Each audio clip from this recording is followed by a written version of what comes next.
Assalomu alaykum hurmatli kuzatuvchilar. Mana yana bir ishimizni yakunladik. Andijon Buloqboshi tumaniga qo'yilgan ishimiz.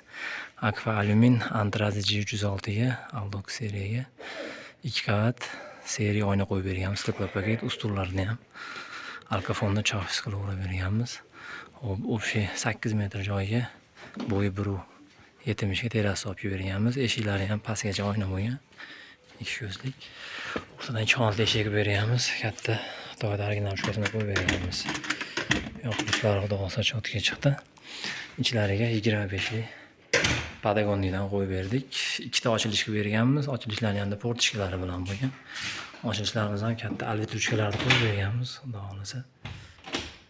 Yoqilishlar o'ta chiroyli chiqdi. Ligirovkalar hammasi joyida, ko'ngildagidek chiqdi. Hop, bu ishlarimizni общий $1000 ga qilib berganmiz. Bo'ylari 1.70, eni 7 metr bo'lgan. Eshigini eni 1.70 ga, bo'yi 2.54 bo'ldi. Kimga shunaqa xizmatlar kerak bo'lsa, aloqaga chiqa olasizlar. Nomerlarimiz 99 lik 909 95 91. Telegram, WhatsApp hammasi ishlayapti. Xudo xohlasa, petlarni ham mana o'shuncha 4 tadan petla qo'yib berganmiz.